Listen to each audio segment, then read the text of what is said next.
Greetings, everyone, and welcome back to Pesterquest streams. Welcome, Jade. Welcome, anyone viewing anonymously. So my internet just bit the dust during pre-stream, but hopefully that won't happen again. Let's all just cross our fingers. Oh boy.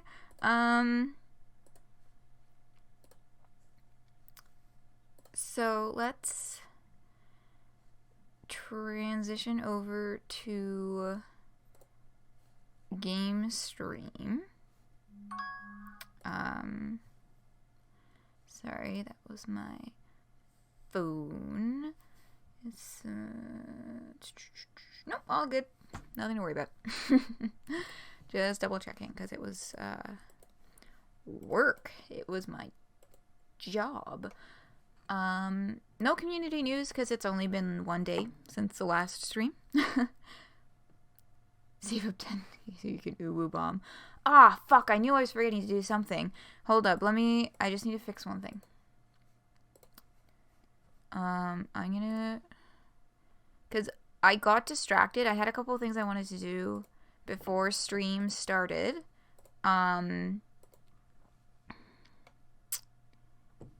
But I was watching my,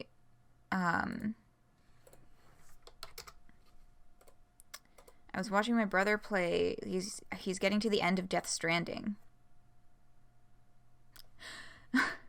Okay, so here's the deal with the uwus. I did not increase the cost, but I have now applied a limit of 10 purchases per stream. So it is still just as accessible as before, but now it can only be purchased maximum 10 times during one stream. Because that was a lot yesterday. I think it was a little bit much. That's right. Thank you. Thank you for understanding. So you can now only purchase a maximum of 10 per stream. Is that per person? I think that's in total for like everyone. Not per person. Let me know when you got that game. It should be showing up right about now.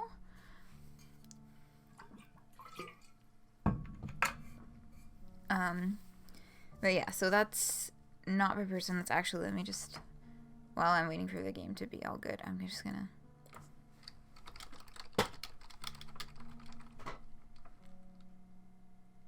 there we go. Okay, I'm just gonna message the Discord with the Boondollar disclaimer.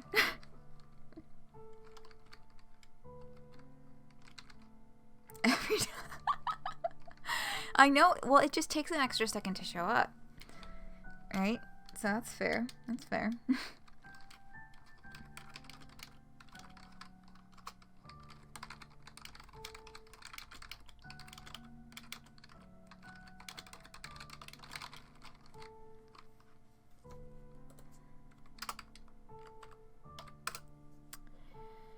Okay, so Pesterquest, start.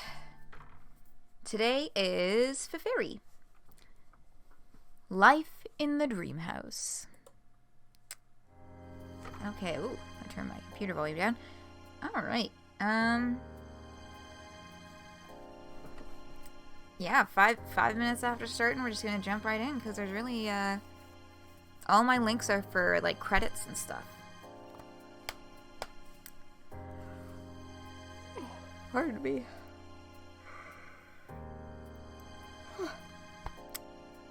Pardon me. I guess I'm more tired than I thought I was. Okay. Let's just get started.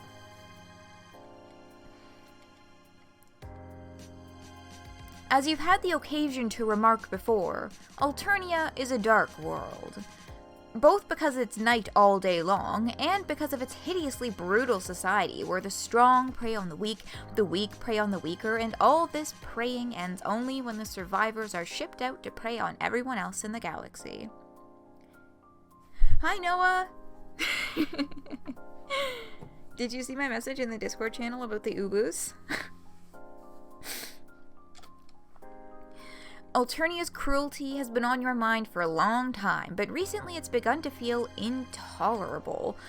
You decide to take a walk in the woods to calm yourself, but it seems that with every step your mood only grows darker, your agitation greater. You did a tragedy. Yeah, that was like, I considered setting some limits for the custom purchases in the beginning, and then I went, you know what? I'll see how this goes. And then yesterday I got absolutely fucking bombarded and decided that maybe a little too much.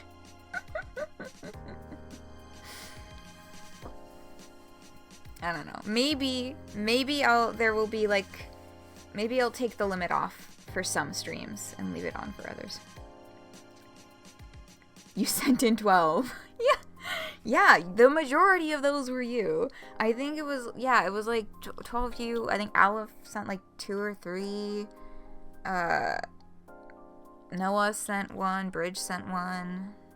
I don't know if that maths out correctly to the 17 that were sent in total, but like, it was a lot.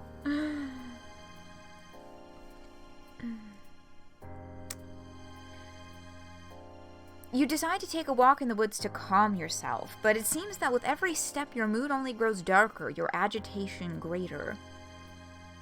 Aleph said pull the trigger and you just went feral. Yeah, you were like, oh, I have over 5k points, and Aleph was just like, pull the trigger, Piglet, and you fucking did.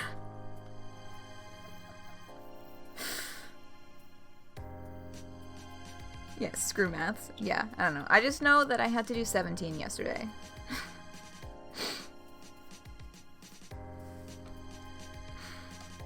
As you walk, you remember the names of Alternian friends who have fallen to the planet's injustices, and your mood goes from bad to worse.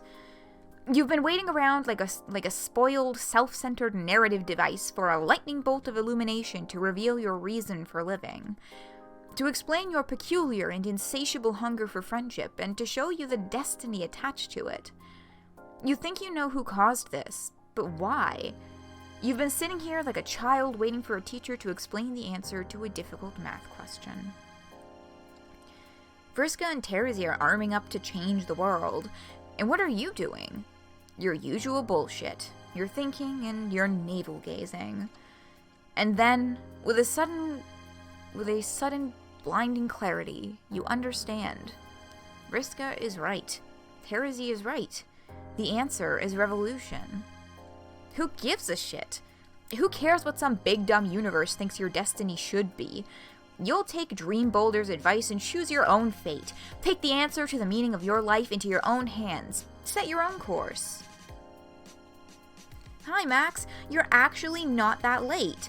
We just didn't have any community news today, so we actually started on time for once. You're the child who doesn't know the answer to the math question. Yeah, we're actually only a few lines in. MSPA reader is brooding. That's about all you missed. The gods, the fates, the universe, or whoever will have to jump back pretty sharp, or the gods, the fates, the universe, or whoever will have to jump back pretty sharply, because your direction is clear to you at last. Your agitation turns to indignation, your indignation to outrage, outrage to anger, anger to fury, fury to ferocity, and ferocity to white-hot resolve. The horrors of this planet have got to stop, and you are feeling particularly dramatic today, doubtless due in part to the shift in narrative tone and general prose quality in this episode. So now is the time. You're really not that late, Bridge, I promise. We just didn't have any community news, so we actually jumped right into the game within like under 10 minutes of starting the stream today. MSPA a reader becomes an anarchist revolutionary. Yes. Oh, we didn't stall. Yeah. True. It is 11:11. Hey, at least in this time zone. Don't throw your arms out patting yourself on the back, author. Yeah. I was just about to say, this is referring to the fact that the author of this route is Gizi, Aisha's dad, who did Father and Karako, which did have a marked tonal difference from the other roots in Friendsim. It was set apart by... Yeah, Gizi does have like a specific unique style of prose. He has like a history of being a sci-fi writer. And yeah, Father's in particular is very haunting. A very haunting tone. Usually we get a little bit goofier. But yeah. Yeah, MSPA reader is vying for revolution, but whether it is anarchist is potentially up for debate. Given that Gizi wrote Communist Father, that's where I would be leaning. But we'll see. We'll see what conversations come up when we meet the friend we are supposed to meet today. Alternia's cruelty and violence have upset and shocked you since you arrived, but as more and more of the population suffering under these wrongs have become your personal friends, it has become unbearable. You've been wondering all along, who will make it stop? Now, you know the answer. If you are the main character, then you have to be the one to get the ball rolling, and you've begun to suspect that you can't die, for reasons seemingly tied to your function as a narrative device. So that's a bit of characterization you can bring to bear. No longer will you linger in the wings, waiting for the narrative to summon your heroics. You had a dairy heavy dinner and your stomach is also becoming...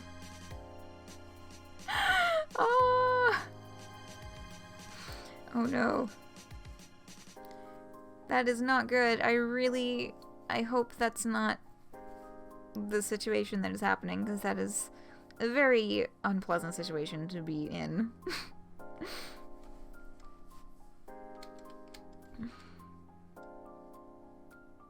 No longer will you linger in the wings, waiting for the narrative to summon you to heroics.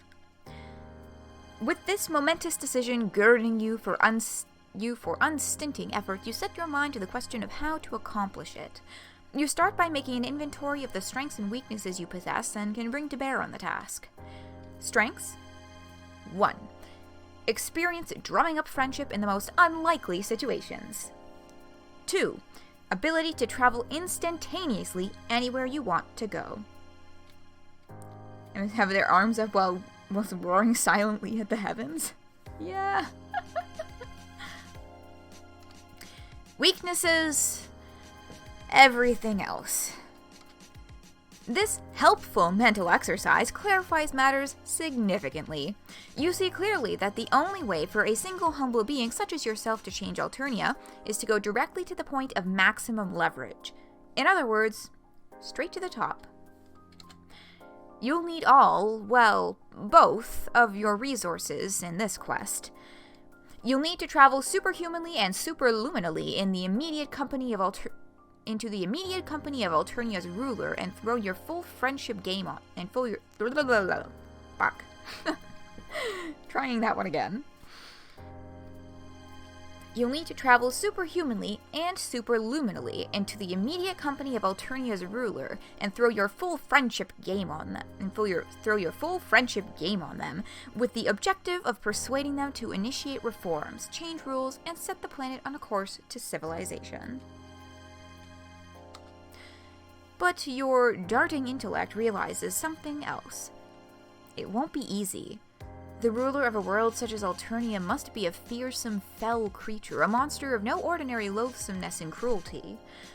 On Alternia, you've seen gigantic, ravening Luci, genocidal clowns, murderous high-bloods, and every kind of grisly crime, to a point making belief in Santa Claus almost impossible. It stands to reason that the leader of such a world must also be the cruelest, gruesomest, most terrifying being of them all. A being of nearly impossible evil.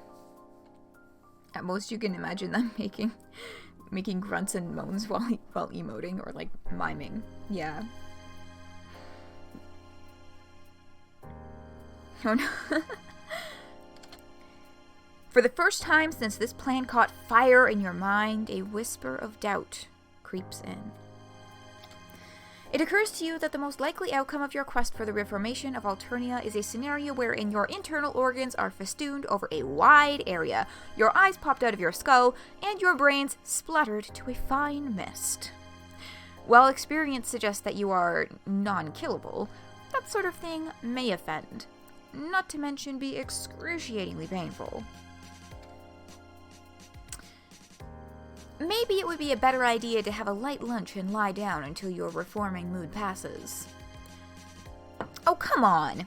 If you, an indispensable narrative device with nearly superhuman befriending powers and actually superhuman traveling powers, won't try to reform Alternia, who will?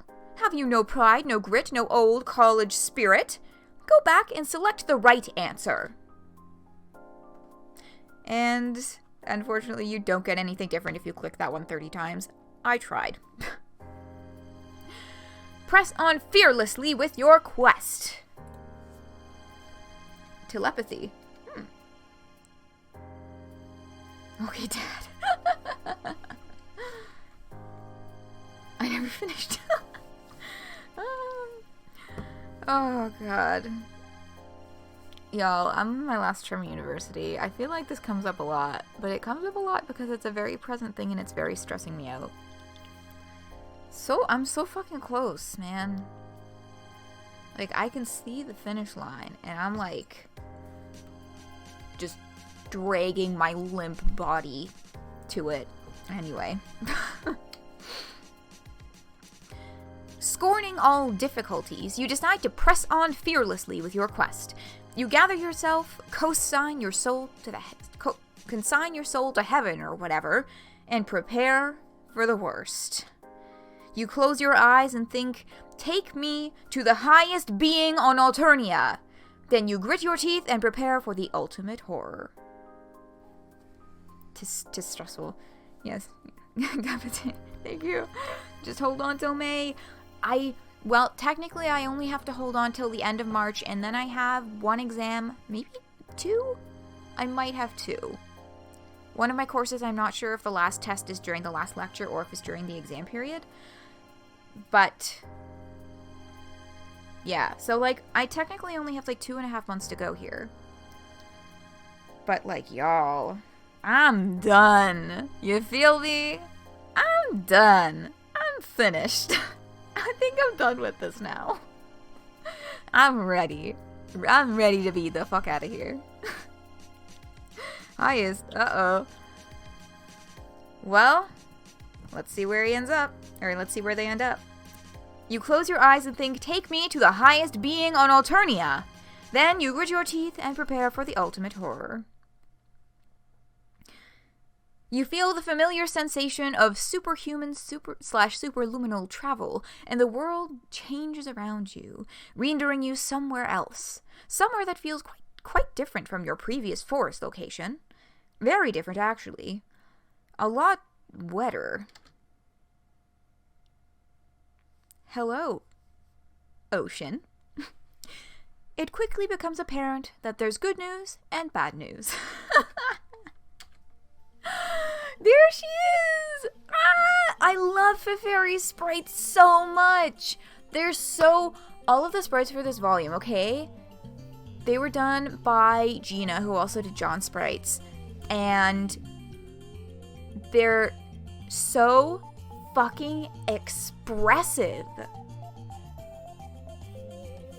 God, they're so good. Her big old eyes, yeah, and she's so cute. Ah!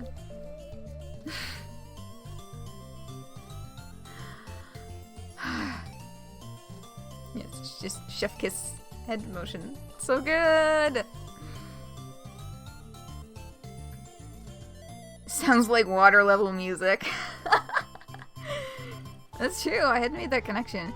Yeah, this is Feferi's theme. I can't remember the name of it exactly, but it's Feferi's theme from Alternia?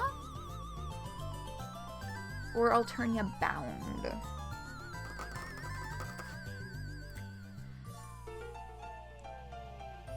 I think it's Alternia.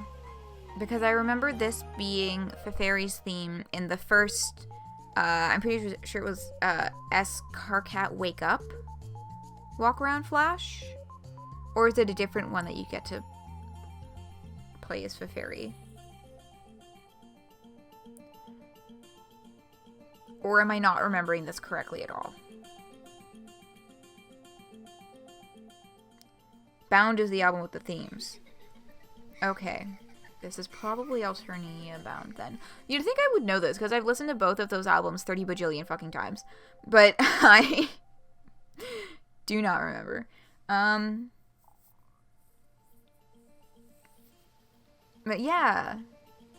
It is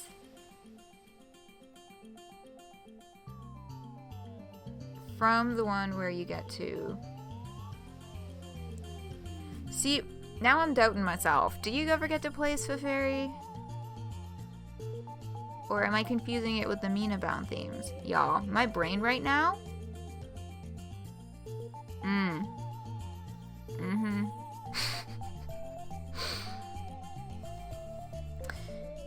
The good news is that instead of an eldritch monster, you've materialized next to a rather pleasant-looking troll girl with fins on her head and wearing goggles and a tiara. Because you talk to Vriska as Feferi. Oh, see. Yeah. I'm pretty sure you get to fucking play as Feferi.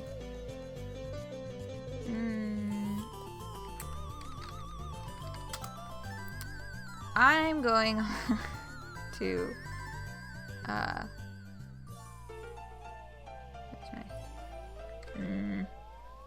there go. Yeah, they do look like big glasses, though. That's the thing. They were never really drawn like goggles.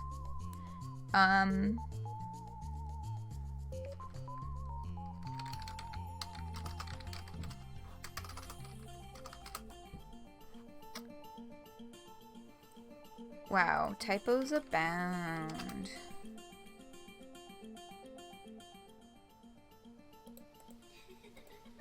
Let's see. Okay. Future Feferi is asleep on Gamzee's horn pile. Maybe it's not S Carcat Wake Up. It's one of them. You get to play as Feferi, I swear to fucking god. Anyway. I'm just gonna keep moving.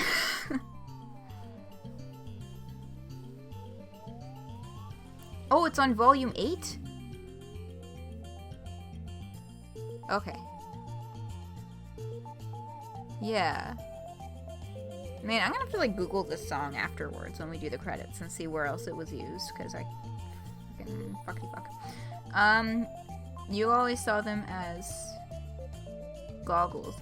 Yeah, I didn't see goggles. I saw the glasses, but yeah, it's interesting. In lieu of a 10-minute news digression, we get one in-game.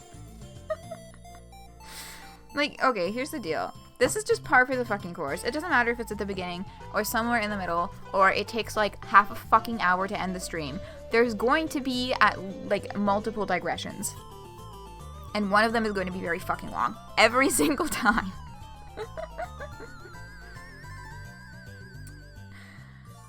Anyway. Moving back into Feferi, who's beautiful and wonderful and I love her. The bad news is that you're drowning, as you seem to have materialized in the middle of an ocean. It looks like you can't play as Feferi, at least from the wiki. But that's kind of out of whack. Now we know. Yeah, the wiki says that, well, at least for past Carcat Wake Up, the wiki is saying we can't play as Feferi. You know what? We're gonna solve this mystery now. What the fuck is this song called? Love You.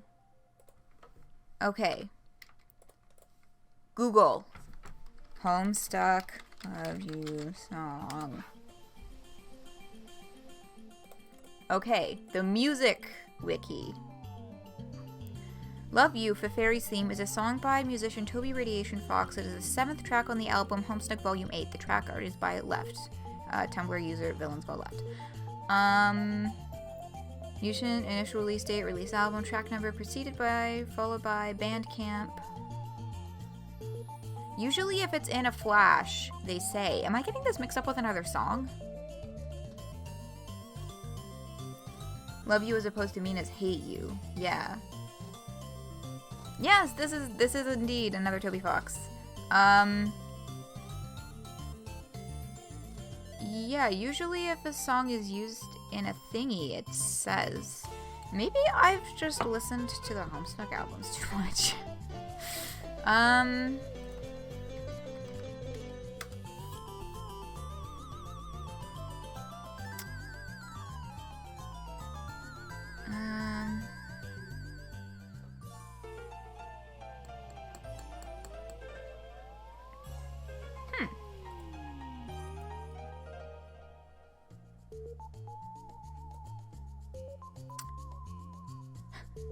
You feel that?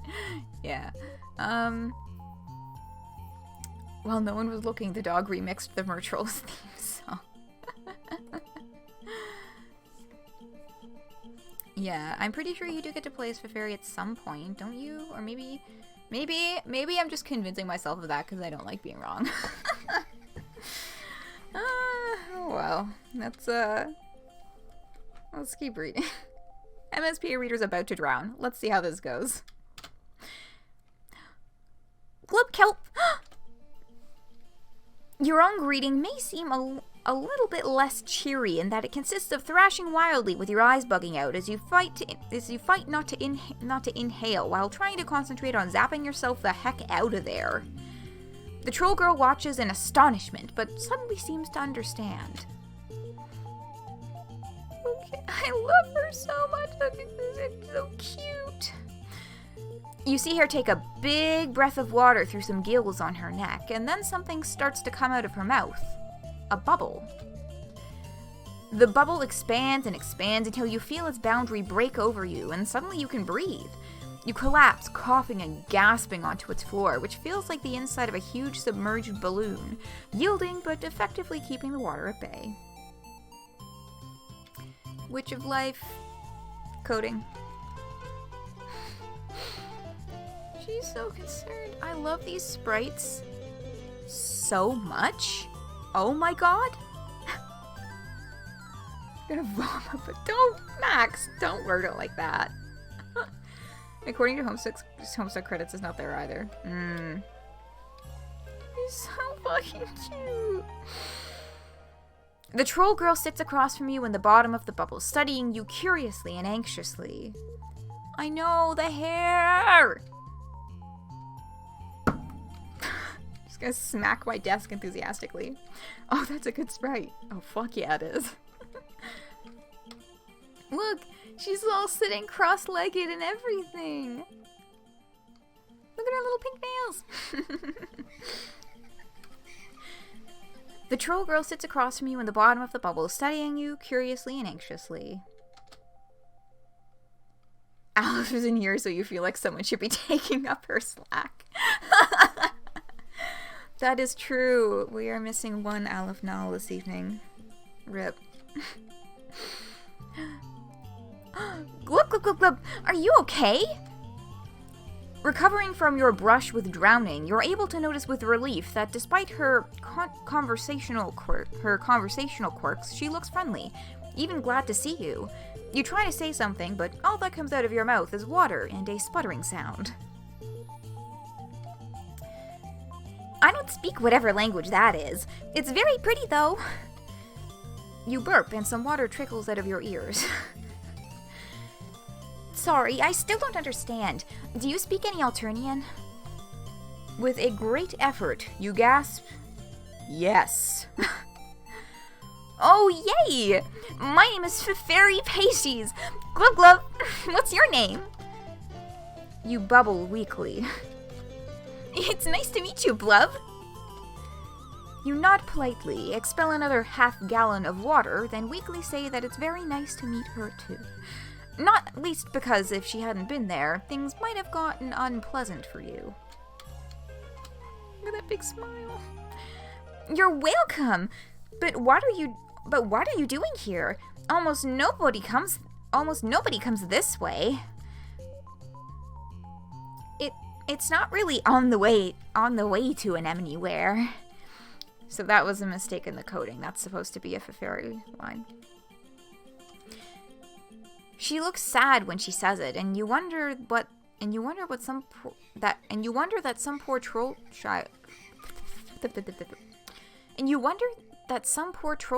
child should be living all by herself, way out in these submerged parts, so far from anyone. How did you manage to appear from nowhere like that? You almost gave me a heart attack. Glub glub. You tell her you were trying to use some superhuman powers you have to go visit the highest being on Alternia. The troll girl seems to perk up at this. You wanted to come visit me? You shake your head vigorously and try to get the water out of your ears. The troll girl looks disappointed. Okay, absorb this fucking adorable face while I have a drink of water, because being so enthusiastic is a little hard in the throat.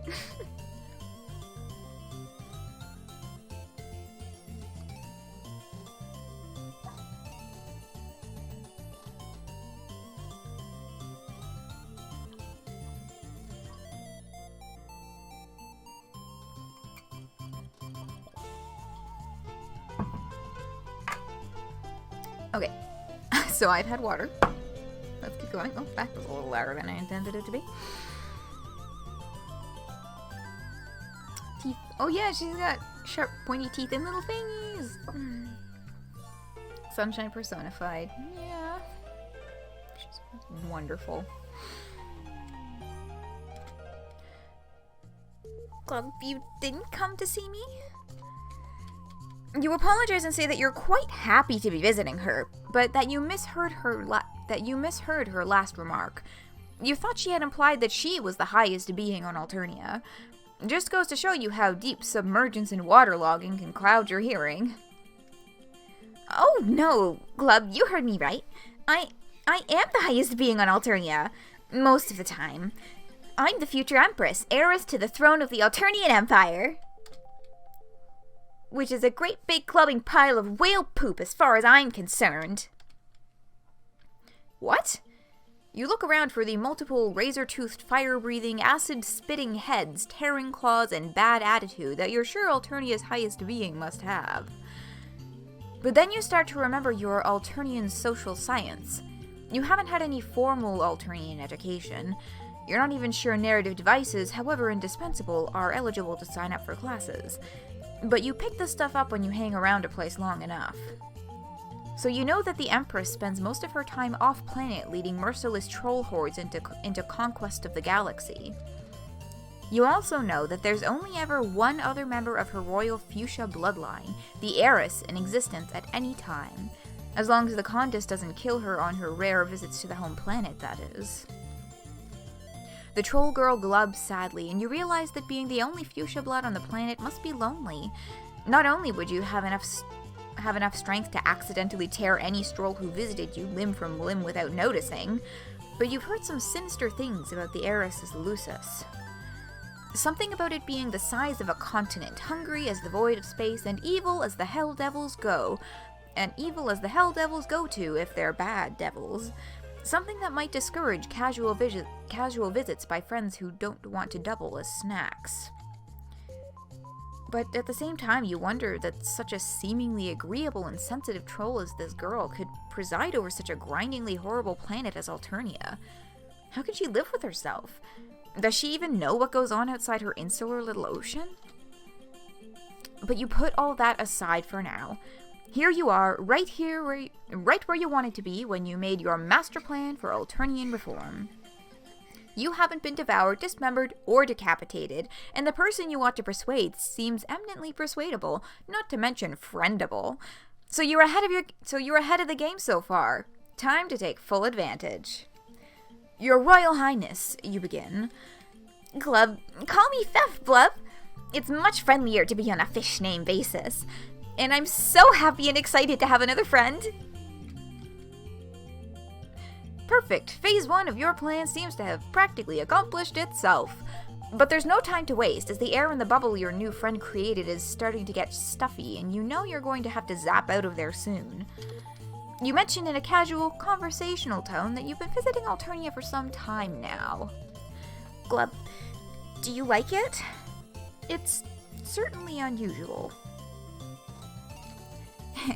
That's putting it lightly. I'm sure everyone has been incredibly mean to you. I find it odd that they were going really heavy on the quirk early on, but now they're not doing any of the bracket H's. Maybe that's just for readability's sake. Well, yes, to start off with at least. Oh, the Sea Dwellers think they're so much better than everybody else, but they're just a bunch of shellfish, arrogant bassholes. The Highbloods prey on the Lowbloods, and no one cares how other people feel, or even if they live or die. Drones flying around krilling anybody weak or useless. Okay, so that was just a mistake that there wasn't her quirk in that one. Oh, well, she seems to know. Maybe she's got plans of her own. Fish buns. Roly-poly fish buns. Oh my god. Oh, I have not heard that fucking song in ages. Yeah. It's Pepper, so... Yeah, we were so fucking willing to just be like, yeah, readability, etc., etc., and then they just jump right back in. It was like, oh. Whoops.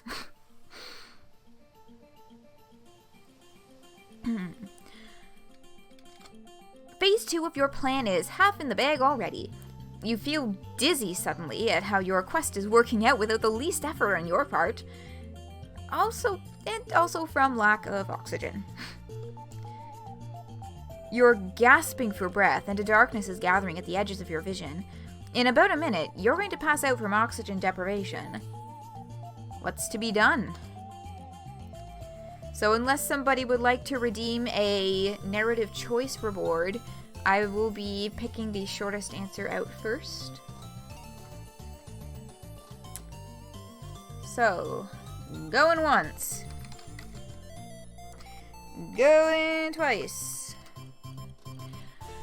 Sold, and I do apologize if somebody was about to purchase that. But lag stopped you, so I'm just gonna keep moving. Okay. Zap yourself the heck out of there and back to Alternia's surface, where you can at least breathe. You're fading fast. A black tunnel is closing around you and sounds are getting dim. With your next to last strength, you grab Fef's wrist to zap her back to the surface with you. You're not done persuading her to reform Alternia. But then you realize that you don't even know if she can breathe air. You feel it would be wrong to suffocate your new friend on your very first visit, so with your last strength, you let go of her wrist and zap yourself back to the surface alone. You materialize superhumanly and superluminally back in the forest. You just saw the what? Did they post something else? Yo, we're stopping stream right fucking now. Did they post something else, or is this the weird-ass video that they posted earlier today? Are you referring to the weird-ass video? And if you are not, that link better be dropped in chat.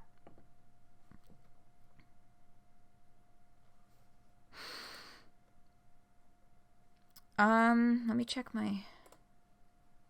Oh, yeah, the stream health is doing a little bit of a zigzag right now. The post about Japan? What fucking post about Japan? What the fuck?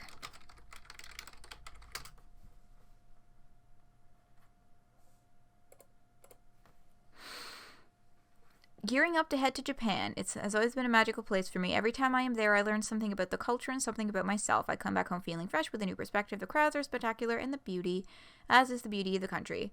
Oh, so that's just about, like, they're just getting ready to head to their next tour thing. Whoa, what? Who? What? Where's the link? Where's the link? Where's the link? Where's the link? Where is the link?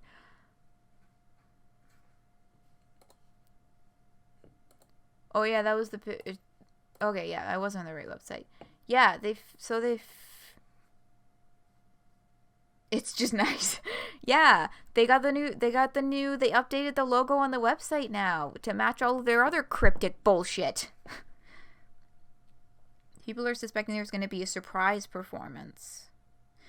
Oh, like another performance in Japan outside of the festival they were already... Oh, their Japan date is until March. The fuck?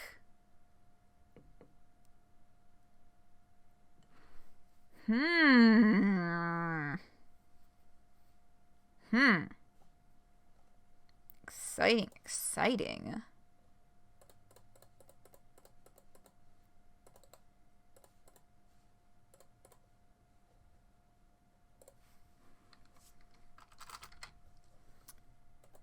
Okay. Thank you for notifying me of this very important development, Bridge. And also, sorry to anybody who actually doesn't give a shit about My Chemical Romance, but too bad.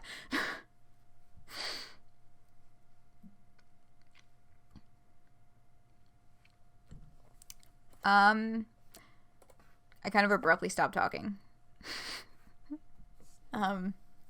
Yeah, so I apologize, but I also don't apologize because I'm very excited. Alright, let's keep reading. You materialize superhumanly and superluminally back in the forest. You lie in the tall razor grass for a while, gasping, darkness receding from your eyes, sound clearing in your ears. Once you feel sufficiently re-oxygenated, you sit up. You have a pounding headache, but otherwise seem fine. Yet your emotions are deeply conflicted. My leg hit bad. Yeah, my connection, the stream health was been doing, it did some yo-yos there, but it seems to have flattened out again. Yes, you can breathe. Yes, you're safe. And yes, you realize with deep satisfaction, you've made a new friend. But what about your quest to save Alternia?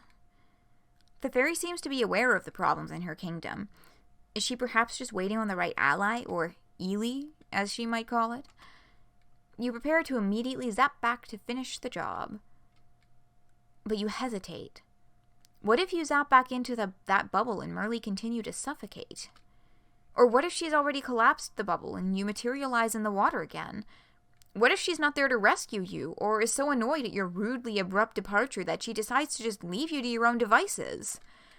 What if her Lucis notices you thrashing in the water and snatches you with its eldritch tentacles for a plaything or an hors d'oeuvre? Not that you can drown or suffocate or die of mastication, but can you really not? It felt like you were drowning and suffocating quite efficiently there only a few minutes ago. You hesitate some more. Even if you can't die, the torment of drowning and suffocating felt quite real. How long might such torment go on, even if you didn't die?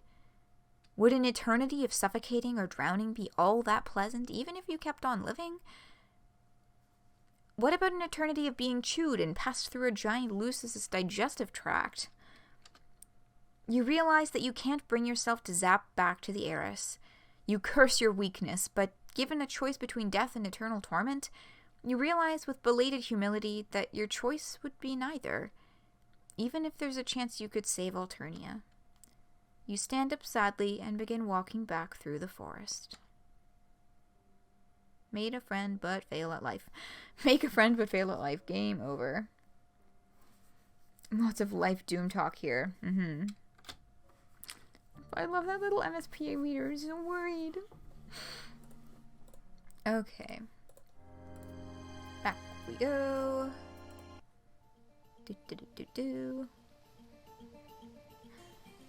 Stick around and test out the whole "you can't die" hypothesis. You're fading fast. A black tunnel is closing around you and sounds are getting dim. You wiggle your fingers and try to gasp out an entreaty. Glub, are you okay, Blub? For reply, you clutch your throat, fall heavily to the floor, and lose consciousness.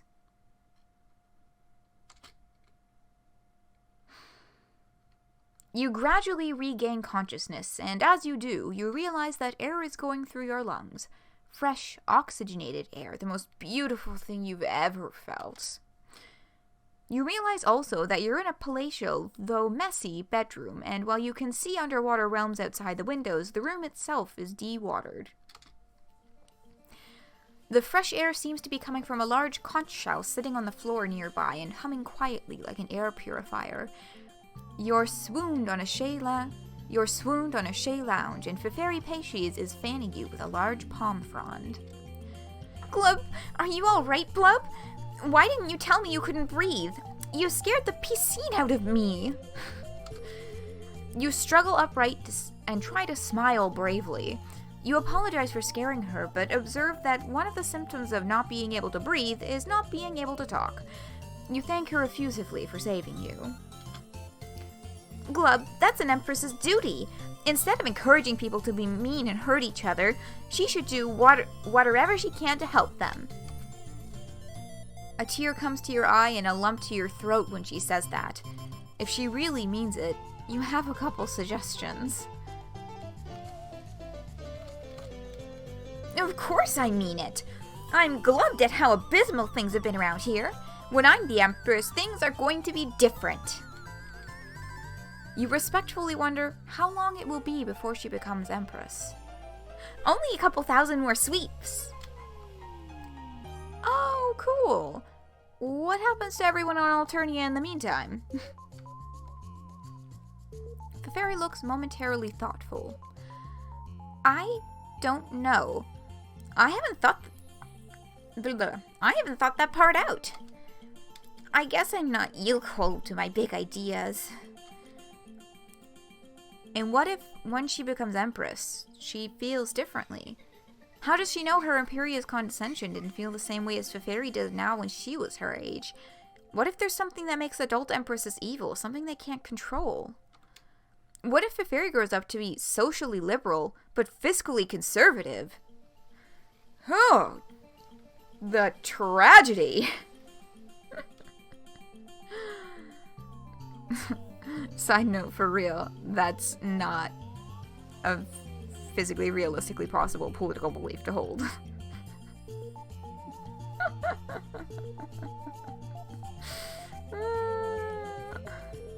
What a fucking nightmare, God. What a horrible thought! You have to strike while the iron is hot. Never leave till tomorrow what you can do today. A stitch in time saves 9. Procrastination is the thief of time. The longest journey starts with a single step. It's no use crying over spilled milk. You hope the fairy has been convinced because you're running out of cliches. Glub. The air still looks uncertain. Everything you said is plumb and true, but rebelling against the Empress, it would be so dangerous, and I'm not sure it would be right. It might cause Glooby to make the vast glub. That would destroy everyone, you know. Oh, glub, you mean gulp. You didn't realize that. You're not sure what the vast glub is, but it sounds bad. Oh, it is. Before we do an anything, we need more guidance and advice. As heiress, I have a special metaphysical periscope, you know. You didn't know that. It sounds made up. But a little metaphysical advice certainly might come in handy at a time like this.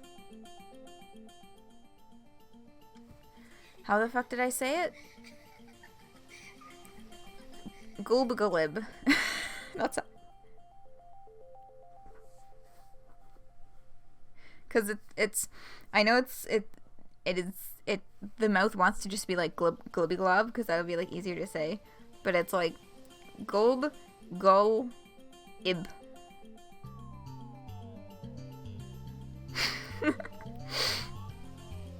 You applaud me. Thank you.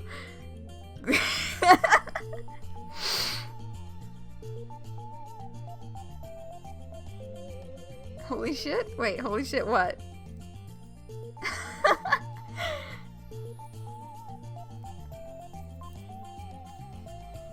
Where am I?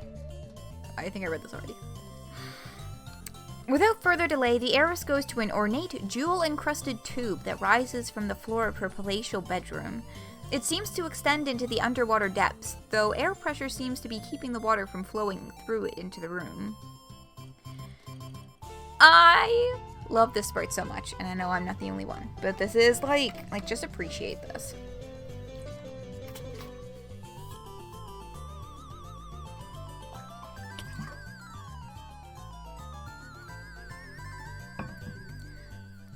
Say it again? Gulbagalib. You just say glub glub. It took a hot minute, but, you know, after having streamed all of Homestuck, you have to say it enough times that it just starts to roll off the tongue, you know?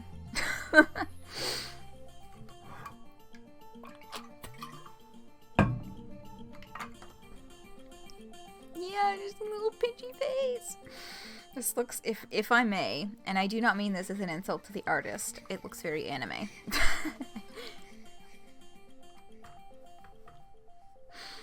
She yells into the tube, louder than you would have thought someone so agreeable looking could yell. Okay.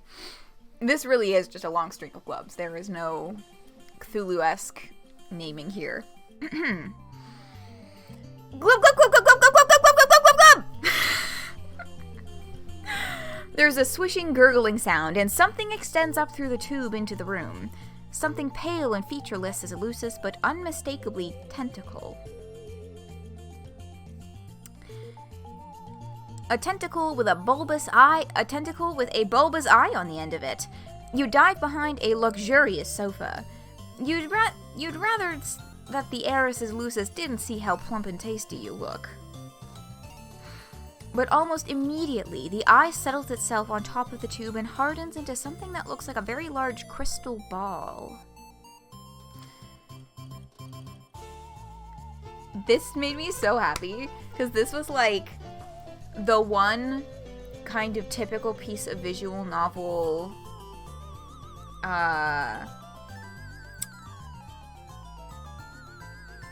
what's it called? Like typical things that visual novel has, like these specialized like still panels.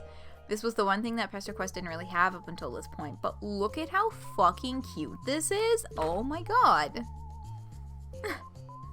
Stream keeps freezing. We're back. Okay. You need to get up early tomorrow and you're tired. That's fair. Honestly, like, this volume is not actually that long. There's barely any text after both of the second choices. So, yeah, if you can just do like maybe 10-15 minutes after midnight, it will probably be finished by then. But, yeah. Up early and you're tired. That's fucking valid though. This is also going up on YouTube, of course. Oh, that's right, I have to get Aridin ready tonight. Anyway. Shapes move and change inside this crystal ball, then resolve themselves into a scene. A scene you recognize, you realize with a shock. You come out from behind the sofa and approach the crystal ball, staring into it. In its depths, a dark place appears, and in the dark place, a carnival carousel rotates. Wooden horses going up and down, and above them, naked plastic mannequins with plastic wings hang from wires. The Dark Carnival! Jumping Jehoshaphat, is that where Feferi gets her metaphysical advice?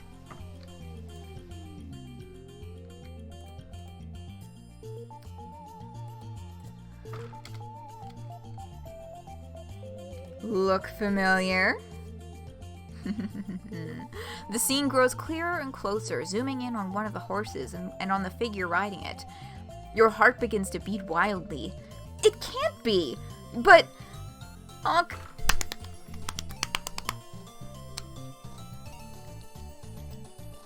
Ah!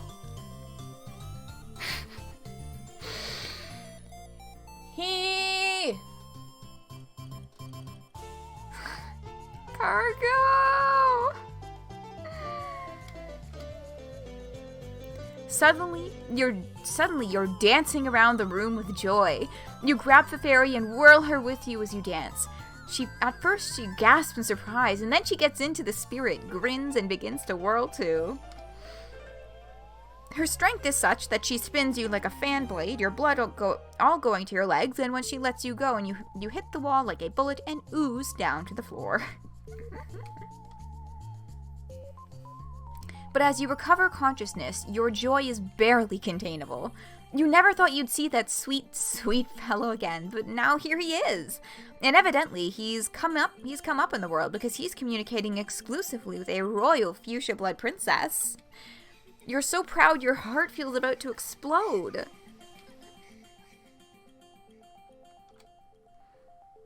But you wish you could see this. Yeah.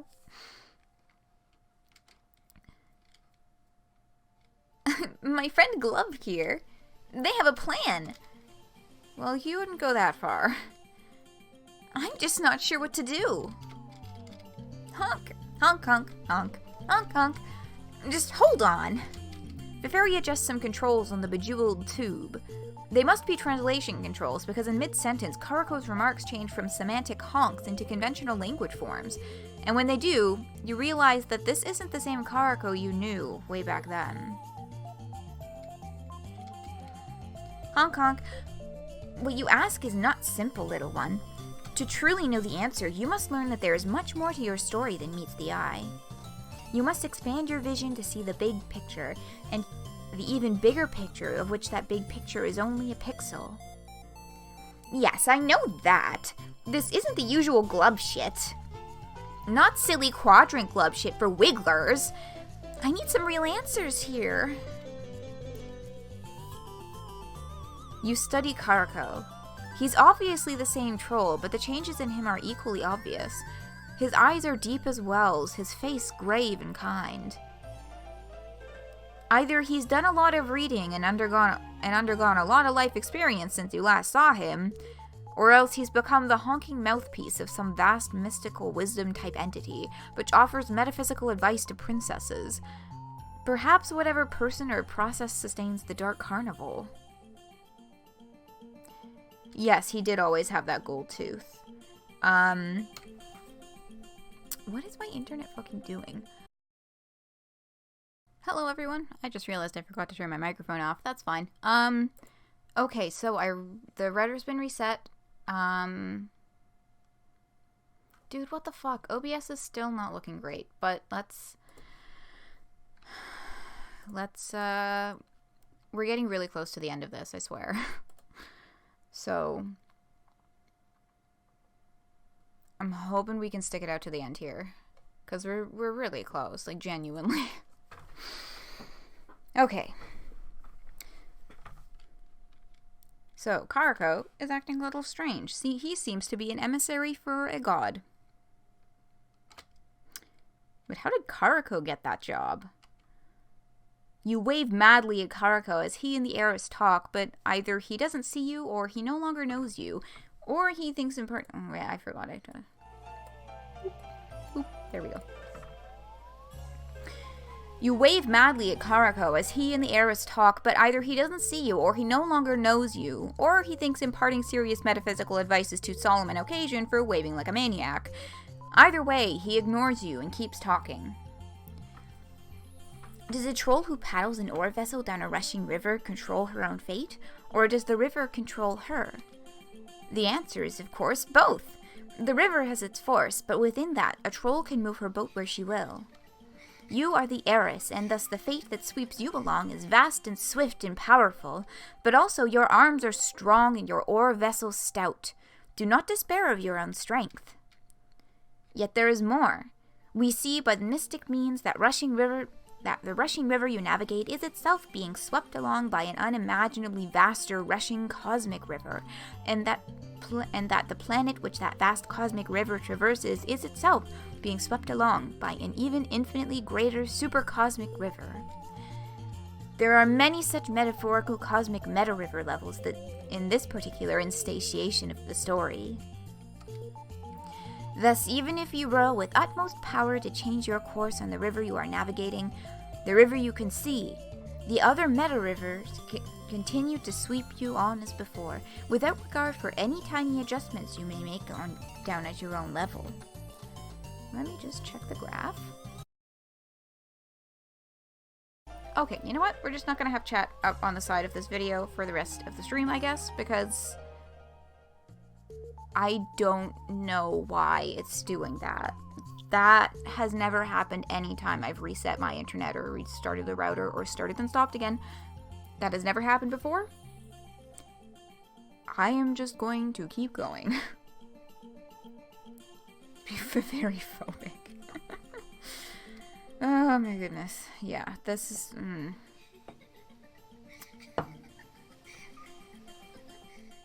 So, we're talking metaphysical levels of influence here. Yet do not despair.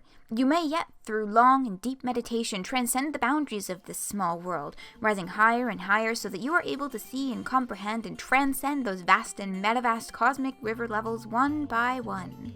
So that reminds me of like ultimate self kind of talk. And what you can see, you can learn how to navigate using meta vessels and meta ores fashioned from metacosmic star stuff. Yet also remain humble. Above the creator of this world is yet another creator, and above him yet another creator greater even than him, and above her yet another creator. These vast powers move all things like pieces on a chessboard. Yet if the chess pieces grow wise enough, they may move the movers. The powers that move in these universes upon universes are unimaginably large, as yet you are unimaginably small. Yet nonetheless for that, you and your smallness in your small world are indispensable, like a key piece at the bottom of an infinitely tall Jenga tower. Knowing these things, do you wish to undertake the great work of awakening and enlightenment that will bear you into the full light and reality? It is a work of 1,000,000 mantras, thousands of sweeps, and hundreds of lives. Or knowing these things, do you instead choose to ply your vessel into the waters of your own world, remaining the person life has made you? Remaining a key yet unknowing piece in the towering stack of universes, influencing your own destiny on your corporeal river, swept to destinations beyond your understanding in fulfillment of a larger story? Either choice is noble, little one. Your only duty and burden is to choose the one that seems best to you. Okay, so we're being asked if we want to reach enlightenment or enact physical change in the world as we are. Feferi turns to you. It's clear that both courses described by the wise one speaking through Karako hold attraction for her, and that she's on a razor's edge between them. The merest word from you will be enough to lead her in one direction or the other. Which way do you choose to lead her? How we doing, folks? Are we still going? Are we still out here? Is this still happening?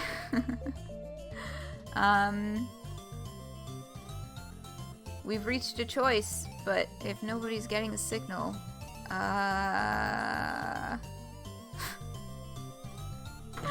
if nobody's getting a signal, nobody can make a decision. We going? Good. So what are y'all thinking? That was a good like 30 seconds lag, which is not that bad. It's not great, but it's not awful. Burn it down. Is that an... Which option does that correlate to? Anyone... Which option does that correlate to, Max? And also, does anyone else have an opinion? Want to get all votes in? All votes in.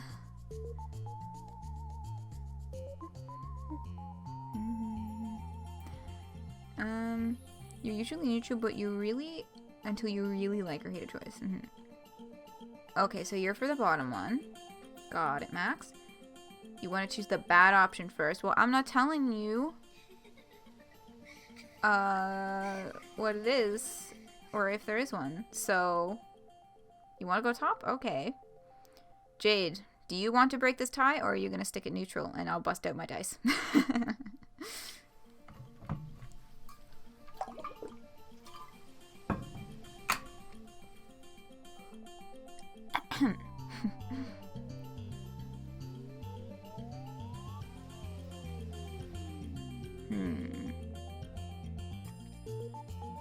Neutral? Okay, dice time.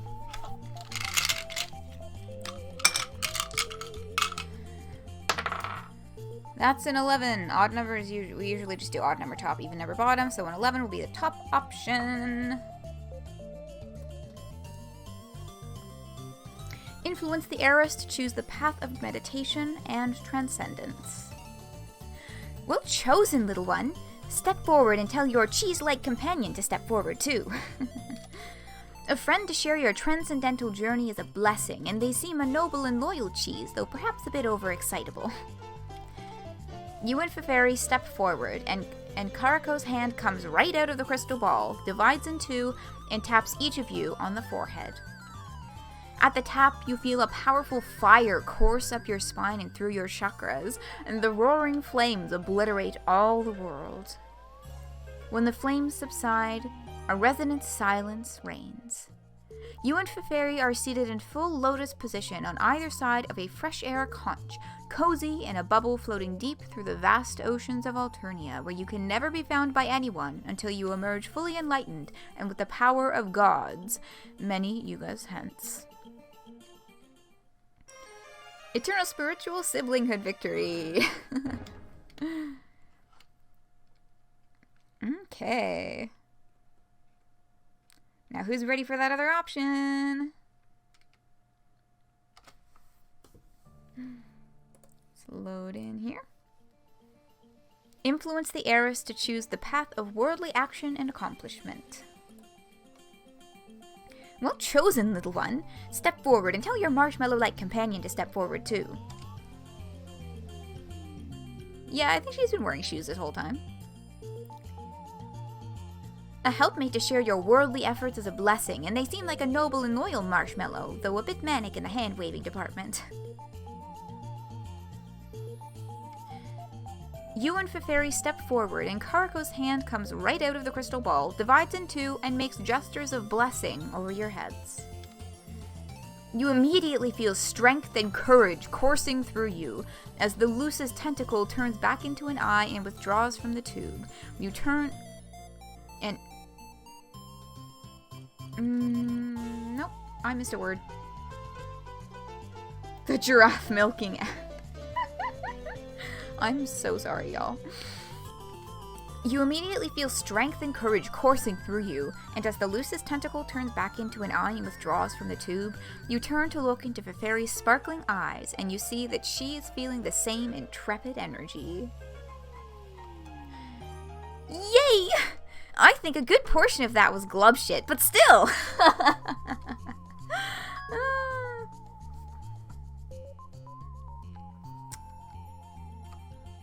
He has an really good point somewhere in there.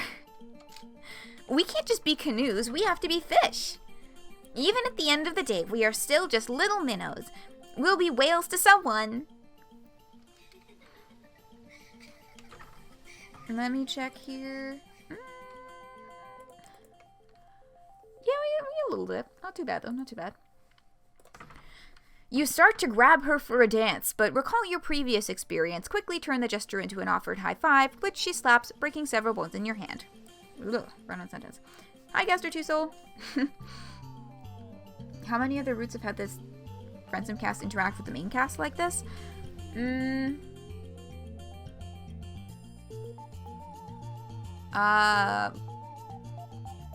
Boulder was in Vriska's, and I think that's about it. And then Boulder didn't directly interact with Vriska. And this is technically not Karako directly interacting with Feferi, since it's Karako acting as, like, a messenger. But, yeah. Just Boulder has been present so far. Where do you think a Pesterquest where the ancestors would go? I think that'd be pretty fucking sick. What shall we do? You ask her. What's our plan? You feel the ability to accomplish any plan fairly overflowing from you. You'll have to introduce her to Terzi and Vriska to start off with, at least. Yes, yes! But first I need time to think. I'm so excited! I'm sure the purpose of your visit was to reveal the whale of a destiny that awaits us. But we need to consider our next move. Will you come back and visit me again soon after some tides have passed? Then we can compare notes. Yay! Glove, glove, glove. This is going to be so fun. Noble Worldly Partnership victory! So Feferi has 2 victory endings. Back to normal once your blessing is finished being received. I'm intrigued to find out how MSPA Reader will end up back on Earth with the Alpha Kids. That's what I'm wondering at this point. But, yeah, so that was Feferi's route. It was an interesting one. I kind of wish we got a little more of her character and less of the wishy-washy worldy stuff. But it was good. You know, it was good. We have our Chumroll here. Aridin, fishing for compliments. You helped Aridin start to reflect on his worldviews. Well, some of them. And Whale of a Time. You motivated Feferi to seek the path of action and accomplishment. And the world's your oyster. You helped Feferi achieve meditation and transcendence. And in the credits, who do we have to thank for these wonderful volumes? Yes, Griever wrote Aridin. And Gizi wrote Feferi. Oh, they patched that up. There was a different name there. And initially. But, it didn't lead to... I was like, oh, that's an interesting name. Is that the name of the dude? But it wasn't. It didn't lead anywhere, and I was very confused by it. But yes, Gizi. They did update the credits. Gizi for Feferi. Character artists we mentioned, Gina Chacon being,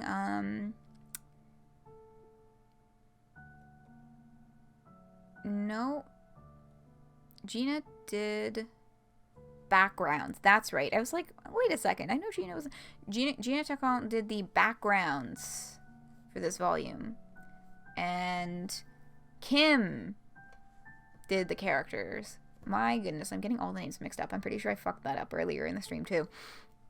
But Kim Quach did the characters. Aridin and Feferi. God, they're so fucking expressive. They're so good. And yes, Gina Chacon with the backgrounds and the ending illustrations. Music. Aridin's new theme is called Busker's Theme Mark II, which we talked about after his Pesterquest yesterday, how that was initially a song for one of his cats, and then became the theme of Busker, a character from Hive Swap Act 2, who eventually got written out. And Toby Fox, Aridin and Solex's battle theme, The Last Frontier, which was... I'm pretty sure that was from... Actually, you know, that might have also been from Volume 8. And then Feferi's theme, Love You, from Volume 8, as we discussed earlier. And Zich, who we talked about, when he announced on Twitter that he was doing the coding. There it be. Alternia, you think? Yeah, like, Alternia sounds like that was probably it. Yes, that's credits. And I've got, what do I have open in, I have another couple Google, yes, so switching back over to Chrome, I just have,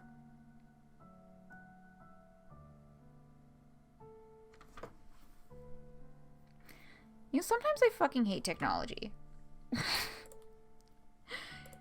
Because in the blink of a fucking eye, I somehow closed everything I had open in Chrome. Okay.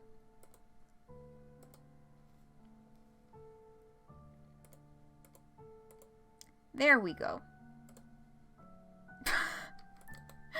And we're back online. So, this is just a quick little link Gina posted.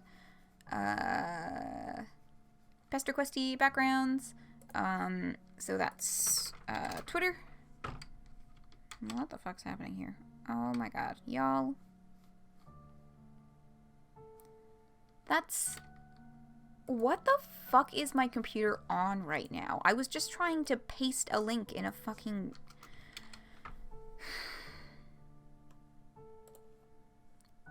Anyway. I did not want to open the My Chemical Romance thing. Let's take a look at the new Steam post, which has their little profile-y thingies. We have Feferi Peixes, Glub, the highest in the land, and Ely, happy to meet you. And Eridan Empora Capes, Fish Boy, and currently workshopping his personality.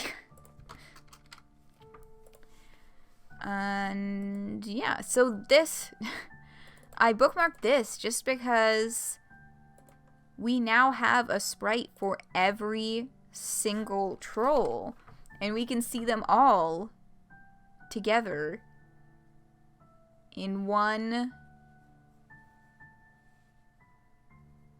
image. Isn't that neat? I just thought it was cool. And finish off another similar one.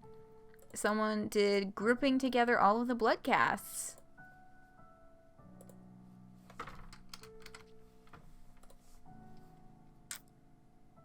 R.I.P. Carcat. Anyway, yeah, this is, you know, the friend sim right next to friend sim and the Hive Swap, or friend sim and the Pesterquest ones right next to each other. Like, look at how cool this is. Oh, rip Carcat. That's mean to Carcat. But, like, look at all of the olives together. I love that so much. But the others are very cute. Yeah. Oh my god, Kanaya with all the jades. Like, look at this shit. Oh my god, fucking Torona. And then we have... Look at how tiny Amicia is! And all those purples. Oh my goodness. But yeah, it's okay, Carcat. They're alone too. So they all got their lull, because they're the only of their cast as well. For the sprites, at least. Cute.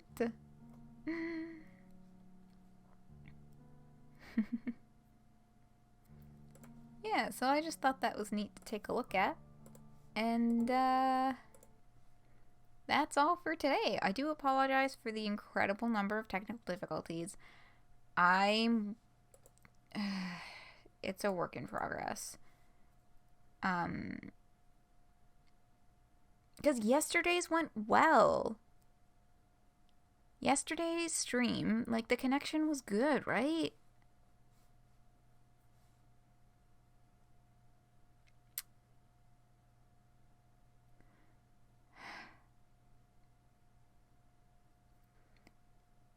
Yeah, anyway, so for next Wednesday, yes, that's right, reminder, okay, so here's the deal with the convention that I'm going to this weekend. I might not be going, because, Southern Ontario is supposed to get super low, like, super cold temperatures, and, like, shitload of, like, freezing rain, and, like, just, like, generally, they're forecasting generally unsafe weather to drive in which case it might not, you know, even if I can make the drive there, I won't be able to, you know, my parents, it won't be safe for them to come and pick me up. So it's touch and go right now. I really, really hope that the weather turns out okay, because I love this convention. It's a small one. So it's really chill. It's very different than, like, the really big productions. You know, like, everything is under one ticket price, so I get to, like, stay late and see the cosplay masquerade and, like, all this stuff. It's really nice, and I love it a lot. And I was also supposed to meet up with one of my friends from high school there and hang out. Call in for a refund or whatever. Yeah, I don't know. I probably won't do that. It wasn't, because it's a small convention, it was a pretty cheap ticket, and I got the early bird discount, so I don't know, I'll have to see. But in the case that I'm not able to go to the convention, I will do a stream on Saturday night. So I'll let you know what happens day of. But keep your eyes and ears out for that. I will let you know. If I am not able to go, then I will do a stream on Saturday night. Thank you for well wishes, and yeah, I will stay safe, but I will be very sad if I have to stay home. But yeah, so that's what's up with that right now. Tentative Saturday stream, hopefully not. But if after this weekend, we have next Wednesday resuming OneShot. Hey. So, that is a guarantee. Next Wednesday, OneShot stream for sure. It's going to be a good time. We're going to keep playing. I'm going to try and get Feferi and Eridan both up on YouTube as soon as I can.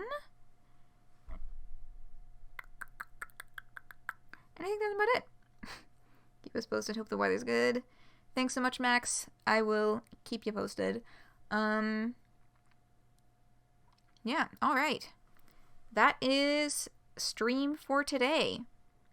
Thanks so much for hanging out. I hope that y'all had a lovely time, even though we had some hiccups in there with the internet connection stuff. Thanks for sticking around while I figured all that out, by the way. And, yeah, I am gonna go... I don't know what the fuck I'm gonna do. I'm gonna vibe. I'm gonna go vibe. Have a wonderful rest of your day, whatever you may be getting up to. Fingers crossed I will be seeing you all next Wednesday for OneShot. Just gonna send those vibes out into the universe. And good night. Colors and Mayhem will play us out.